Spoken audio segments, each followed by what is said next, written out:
Welcome to Shadwell, one of the most sought after areas in LS17, where prestige meets possibility. But what happens when two powerhouses join forces to create something truly extraordinary? A visionary developer with an impeccable track record and a leader in high-end construction known for pushing boundaries. But what makes this site so special? What's the vision? What's the challenges? What's the untold story?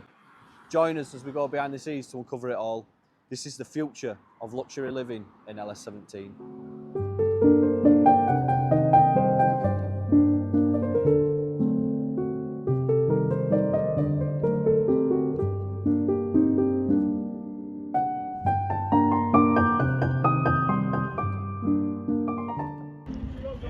There's no way that's going in there. No, it's fine. We'll off it, in here. The last day and the first day. How are you doing, Christine? Lovely to meet you. Ian, wonderful. This is a dream team that have come together. So tell me, thoughts, emotions, talk me through it. I'll probably feel it more when I hear that first crunch. The first crunch. I was all right until Jordan put Andrea Bocelli's Time to Say Goodbye on the back of one of his films. And then that did bring a bit of a lump. What about you, Jordan? This is your family home that you've grown up in. I've not really been excited or nervous about it until today, when a big piece of machinery is getting unloaded and you realise this is really happening. Yeah. Which is exciting.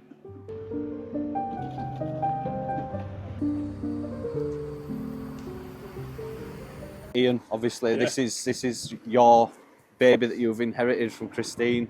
Yeah, 12 months in the making since first came to site. Really? Yeah, this is But a lot longer for Christine. a lot longer for Christine. Machines are here, so Yeah, big day. ready to bring it down. Let's fuel the machine and get cracking then, guys. Eh?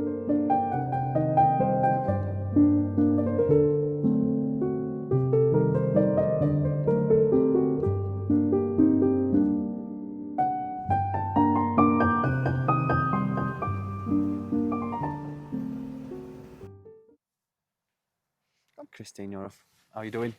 I think I've been really brave. Really brave. I Really mean, brave. so when did you actually move into this house? January 1984.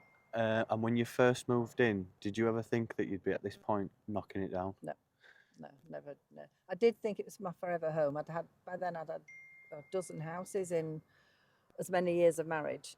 We'd moved a lot, not only within Leeds, but within the world.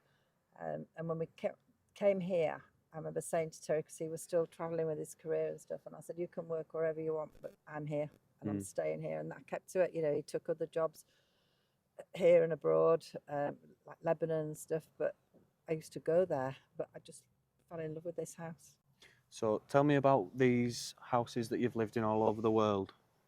Well, we started off, we had 3 houses in 3 years in Leeds, and I had a baby in each one. Right. At home.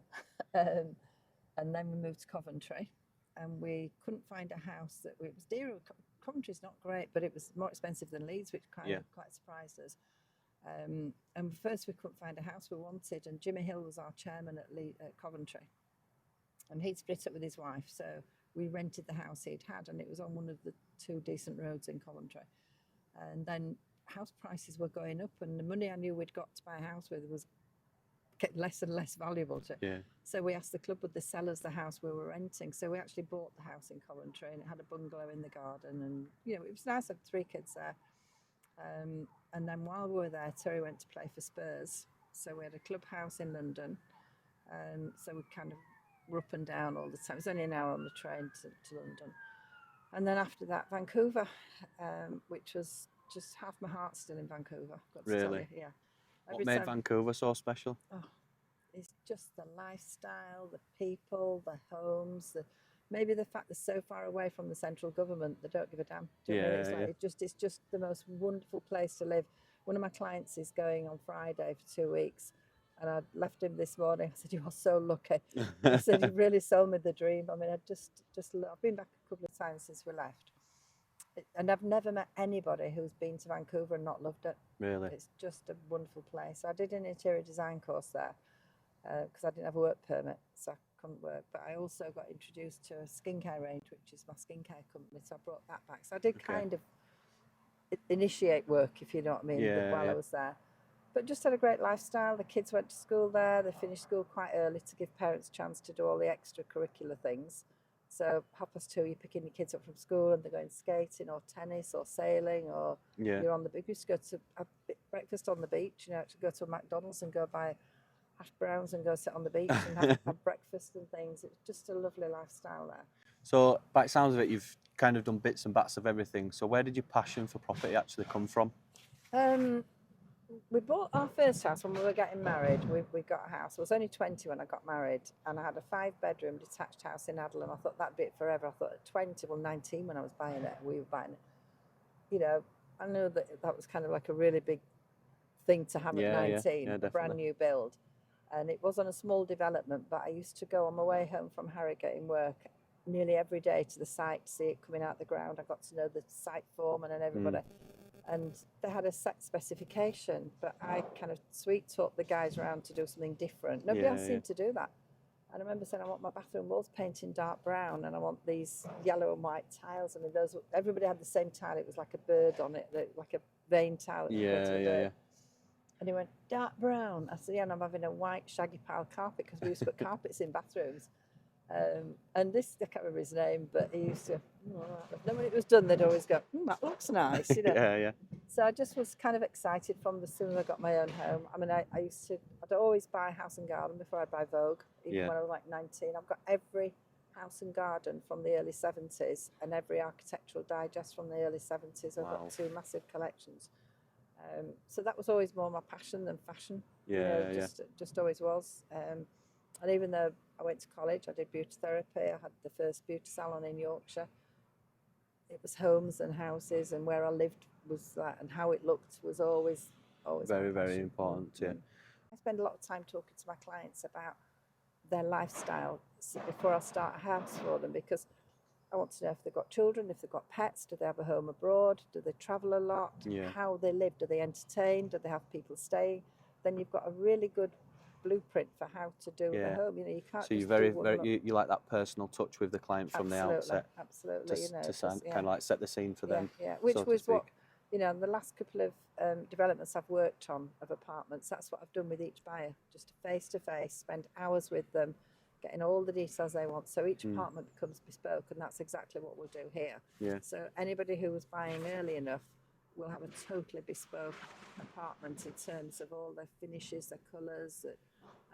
I've chosen things. I've chosen kitchens, I've chosen doors, door handles, and so on. But if somebody's in early enough and says, oh no, I don't want that door, I want a different internal door, not the entrance door to the apartment, but internal.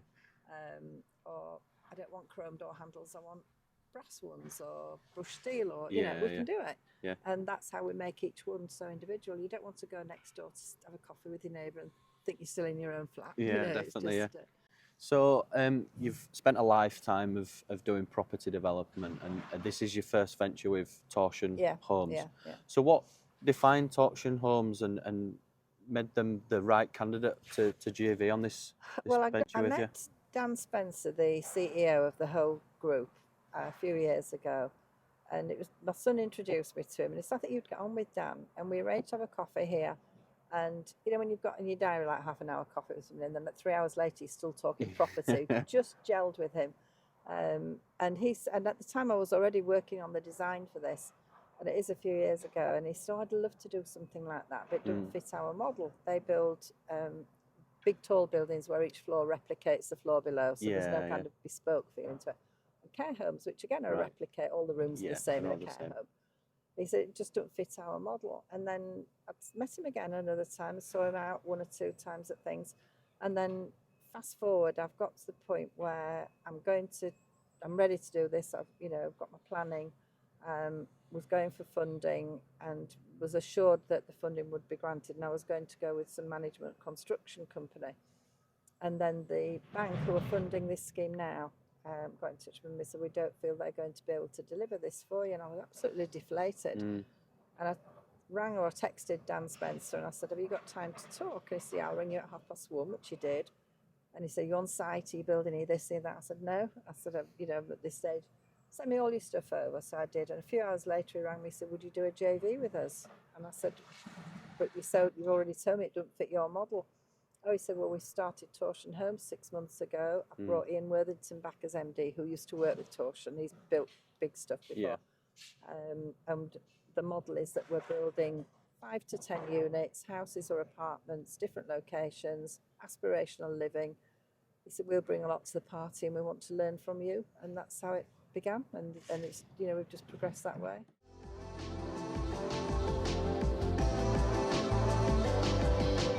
We set up Torsion Homes 3 years ago to be very much a family-focused, community-driven developer. What we try to do as a developer is ensure we're not just white walls and a box. It's not just a house to us, this is where somebody's going to come and live and see their families grow up. So this is almost like a stepping stone in a different direction for Torsion Homes. It is, as a yeah. company. I mean, well, they've got a site at Hebden Bridge, not quite at this level, but of 10 houses. I think there's 5 houses in North Yorkshire they're doing at Scorton. They've just bought a site in Manchester, looking at sites in York and Harrogate. Mostly 5 to 10 units and individual sort of properties.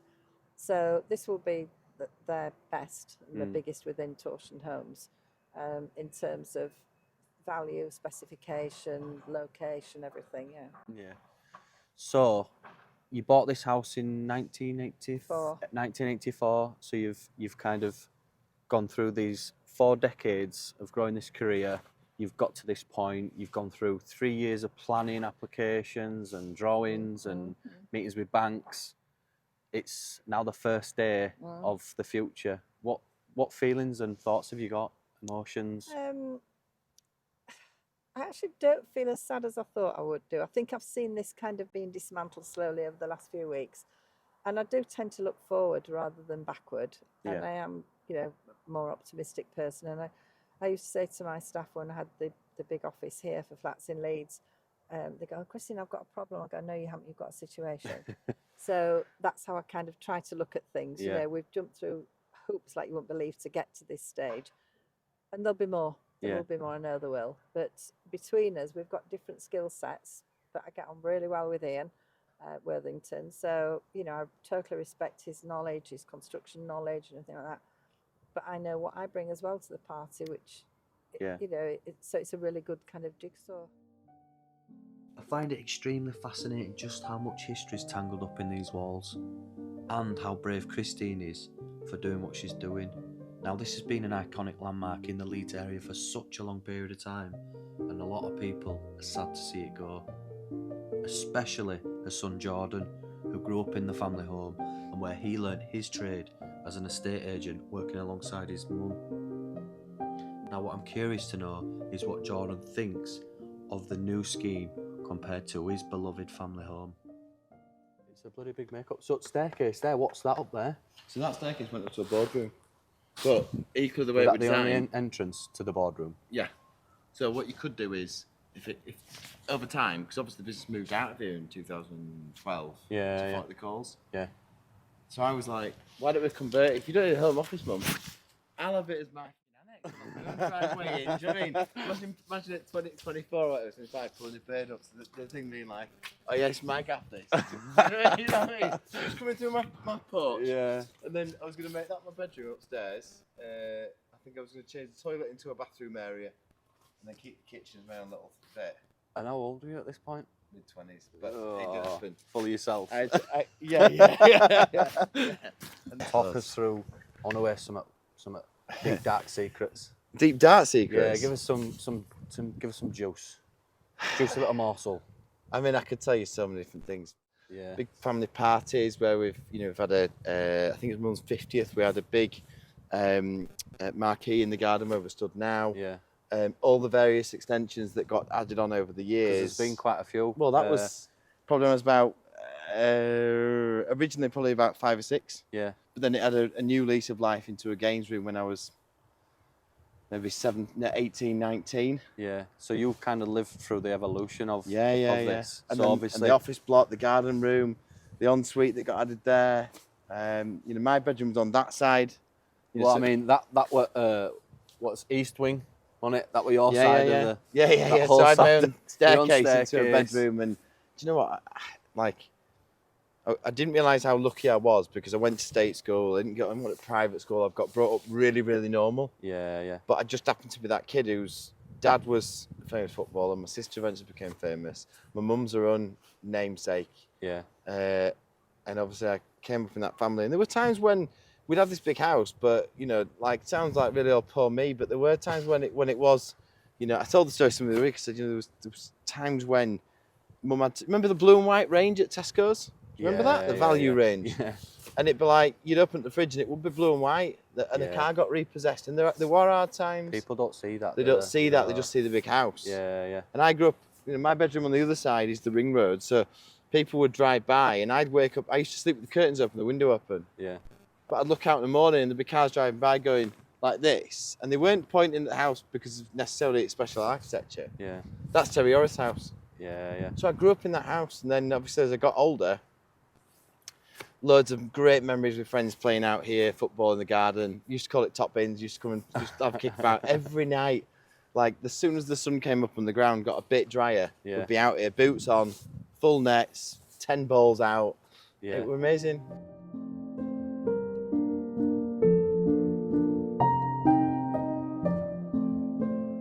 So, I mean, Jordan was talking to us earlier and we were on about how he always wanted to transform this office space into his own little... Oh, he was going to have his it own as an little pad. apartment. What were it like growing up with Jordan and raising him? And because he's the youngest. Well, he was youngest of like all an his only children. child as well, because I had three children in 3 years and then had a 10-year gap. Yeah. So by the time Jordan was growing into teenage, I'd lost Daniel and my girls had left home. So, and then, you know, after I got divorced, it was only me and Jordan. We used to holiday together, go out for dinner together. We did loads together.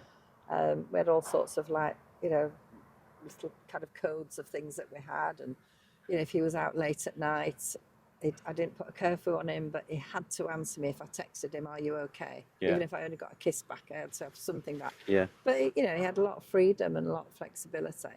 And he did actually live, at one point he moved out because the office was here and he was working for me.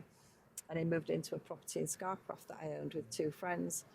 And then he was coming back for breakfast, coming back for dinner. He was like, you know, practically living back here. And I said, why don't you just move back home? Because I think one of the boys wasn't very tidy at the house and that was upsetting him where they were living. And I said, why don't you just move back home, Jordan? And he said, well, I can't. I've signed a 6-month tenancy. I said, I'm your landlady. You know, so he moved back. He got somebody to replace him. And he's done that a few times, like moved in and out with girls and things.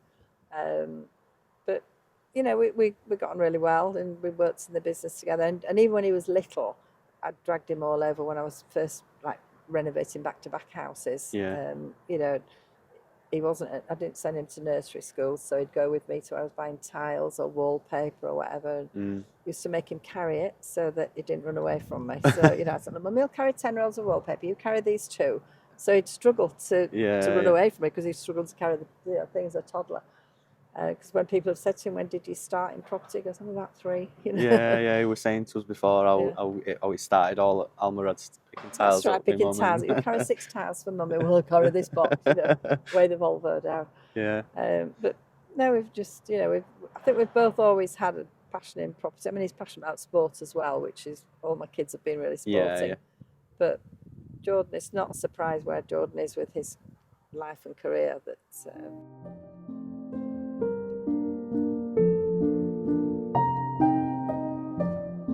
So obviously you've got your mum who's built this career in property. Yep. And then you've kind of been born into this. Yeah. And you're both now coming together for the residence at VAL D'OR. Yeah. So what does the residence at VAL D'OR mean to you? I've been able to detach myself from it being my family home for the whole way through. Yeah. I think now that we're on site and, you know, the machinery's here. The last look.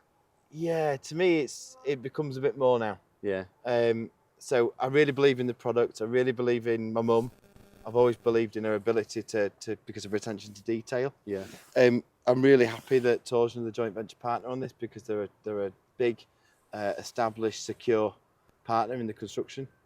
So for me now, obviously, I want to make sure that as we actually formally launch these units to market, with 3 already sold and 6 to go, that we get really, you know, well committed buyers who understand what we're selling here. And my experience has been that the buyer demographic that's been buying here so far that I've reserved, those buyers are of a certain age bracket, background. You know, they don't live miles and miles away from here, interestingly. Yeah. But they're all really like-minded people, and they want similar things. Yeah. Which the attention to detail my mum brings is it aligned. And the residents at VAL D'OR is going to provide that. It's going to deliver, yeah, absolutely. It's going to deliver. I genuinely believe this will be, when it's done, people will look at it and go, that, if I could swear, that is the best scheme going. Yeah, we're really excited to show it. Yeah. So the last look back at your family home, what have you got to say? I'll miss it. But I'm really excited to see, you know, the new scheme come out of New scheme. out of the ground. The Phoenix rising The from Phoenix, the ashes. yeah, that's my son's called, yeah. Brilliant. And I can't wait to get in the hole. Yeah. I'm genuinely excited to get in the hole. Yeah, brilliant.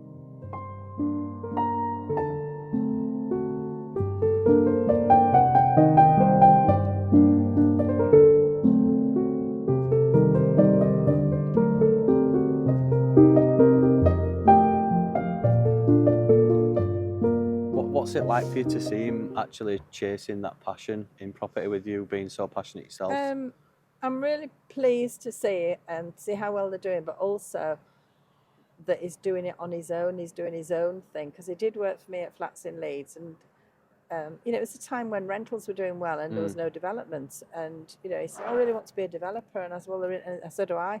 But at the moment, we're making our money with rentals, and that's where where we were.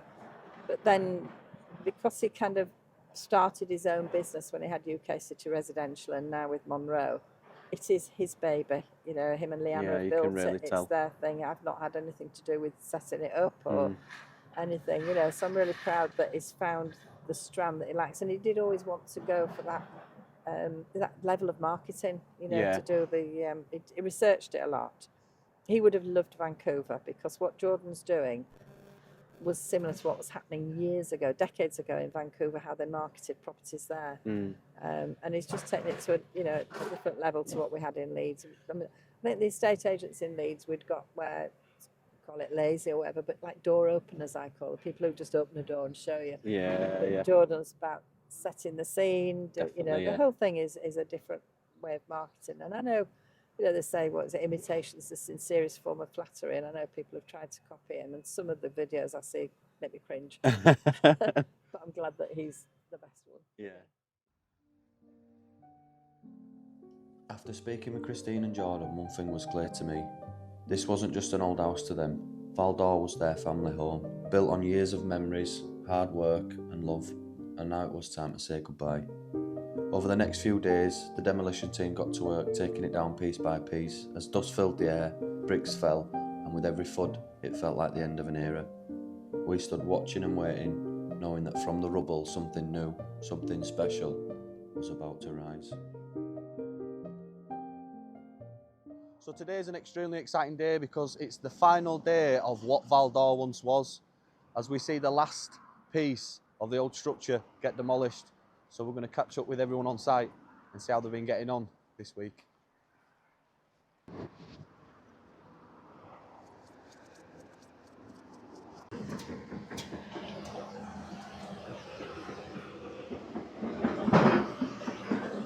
What? It's gone. It doesn't exist anymore. Bloody hell.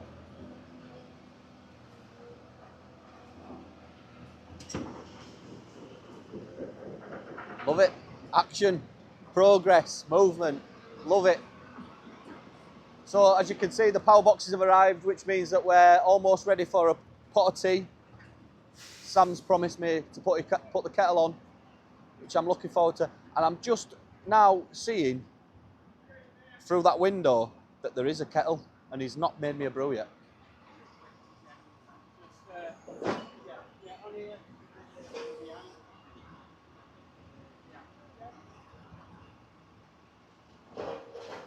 I think he's scared of us today. He's busy, isn't he? How's the French Yorkshireman this morning? Are you happy? You're always smiling. You're always smiling. You've got to smile. Yeah, talk to us. What's happening? That's it. We're down. We're taking rubbles away. Yeah. We're taking muck away from the. Muck away from, like you started from- you started the yeah, soft yeah, strip the, off the the back. strip's done. Yeah, Topsoil's put on side. brilliant. So we're starting digging. Probably tomorrow. We're going to put the handrail, you know, for the top of the batter. Yeah, the banking, That's it, and then off you go. the hole. I'm excited to get into the hole. The swimming pool. Yeah. That's what it's going to be. Well, let's hope it don't fill with water, I eh? know, I know. Um, So, but brilliant. yeah, that's it. We're nearly. I nearly can't done. believe how much progress you've made in such a short span of time. It's admirable. The worst is just the foundation because they've got to groove all the Yeah, foundation. once you've took the top off, it's getting to the nooks and crannies.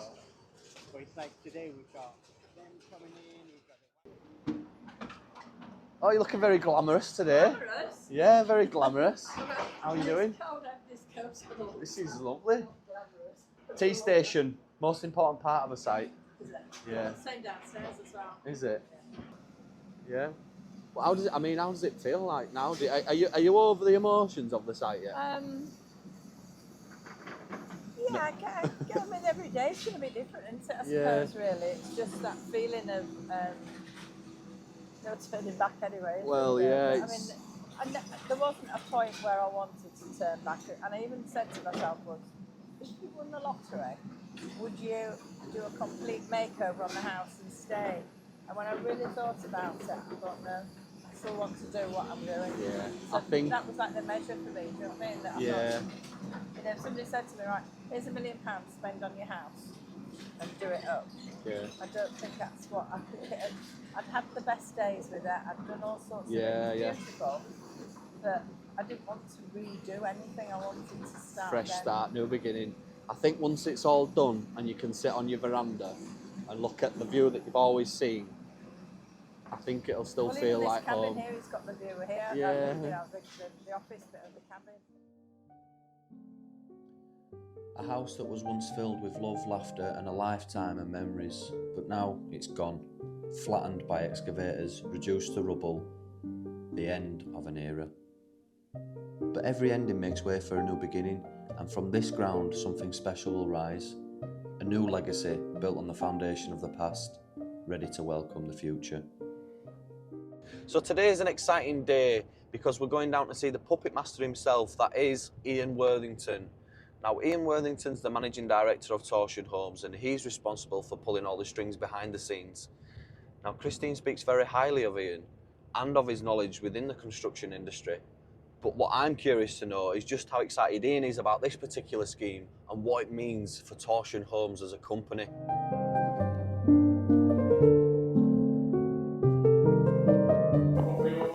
Copy Yorkshire builder. Nice brew, isn't it? It is a Lovely one, that. I've been told that before. So, Ian Worthington, the puppet master. Yep. Tell me about yourself. So yeah, sort of 20 years in construction now. Started with a company from York, Shepherd Construction, who at the time were probably one of the biggest construction companies in the UK. Yeah. Sort of served my apprenticeship with them, went through sort of a building student route, did my HNC, went to university, did my degree, finished all that, and then became a chartered builder, CIOB, carry sort of all the accreditations all the way from sort of the very beginning all the way to sort of delivering schemes like this now. Yeah.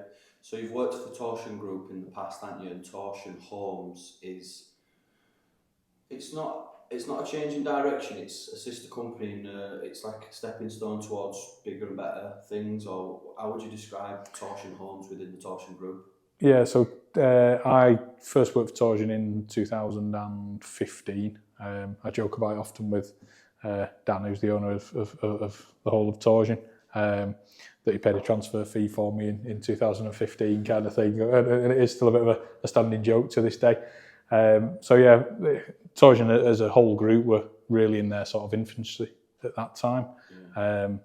Just sort of starting out, they were doing some schemes. I went and delivered a couple of schemes in Birmingham for them. Similarly, first one was a student accommodation block, and then the second one was sort of high-end apartments, again, sort of Birmingham city centre, 77 apartments, sort of challenging job, old Vodafone office, strip out all the internals, put 2 floors of penthouse on top, and then refurbish the building all the way through and convert them into apartments. Yeah. So that was that. That one was part way through, and I decided to go and live in Cyprus for a couple of years.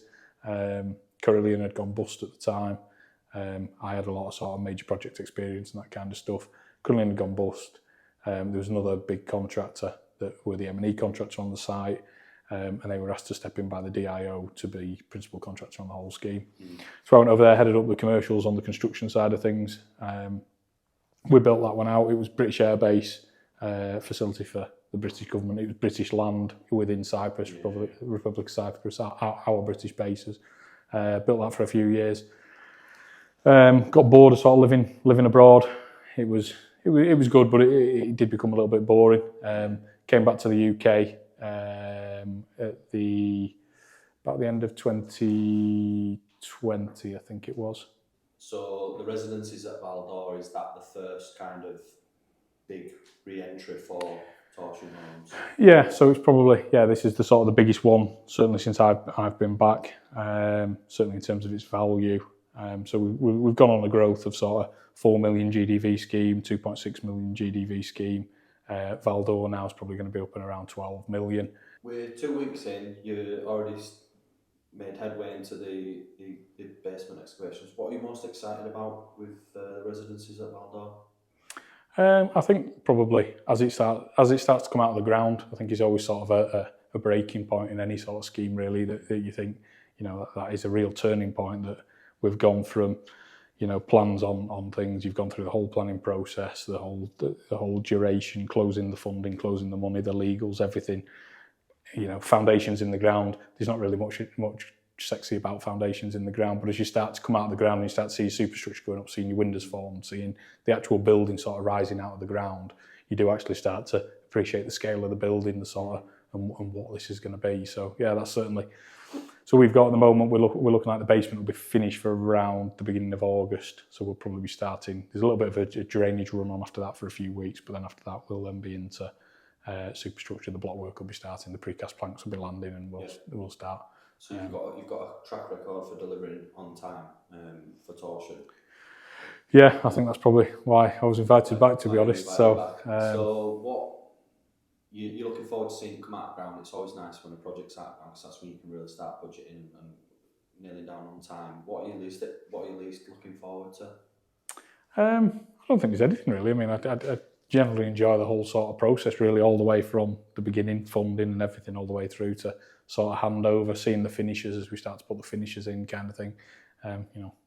It is just great to see something all the way through, from the beginning all the way through to the end, kind of thing, as a development. And so obviously been on this journey with Christine for 12 months, and you've, like I said on site, you've inherited Christine's baby. How was it like working with Christine? What's that dynamic like?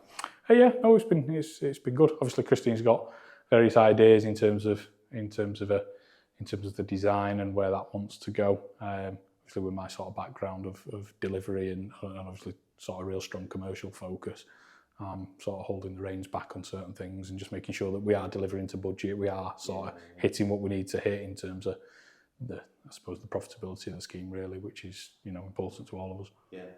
So 2 weeks into the construction, and what we're asking is for people to estimate the exact completion date. So the date it gets handed over. What's your 2 pence into the pot? I'm going to say 11th of October 2026, because it's my birthday. We're really looking forward to showing it, and like I say, we're 2 weeks in and you're making great progress, and I think your track record speaks for itself.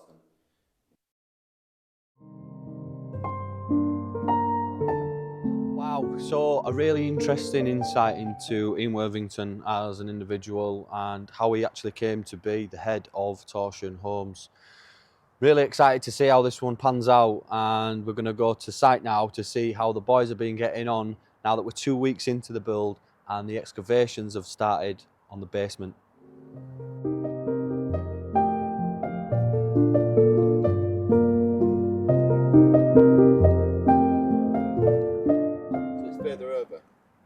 On the new land. The new land only goes into that point. Well, it's still on the new land, it's not on this old drive. It's a material, John, you're not changing anything. Getting told. Is it yours? I would imagine you debates earlier. Yeah. This is Christine's baby, not yours. I know, but I'm just wanting to be the best it can be. He's like, I'm the youngest, I want to be the baby. Door a house here. There's no house anymore, look. What do you think? And the striped lawn's gone. I mean, it's Hasn't been your striped house. for a long time. It's been your house for, what, 40 years, is it? 40 Over years? 40 years. Over 40 yeah. years, Yeah. and now it's gone. Yeah. Let's go and have a look at the hull. Got to walk slow. This is like the entrance to like a movie, innit? Like this bit here, slow motion. Your fringe blowing. Bloody hell. Well, about Oh here my was where God, I was look at stood when I that. had the blonde Oh mullet. my Yeah. God. Was this where the bridge was? Yeah, roughly. Yeah. Well, this patio here. Wow. And now when you stand there and look back, that's a big site on its own. That's half an acre. So where was So it's the an acre bridge? site, this is a full site, acre. Is this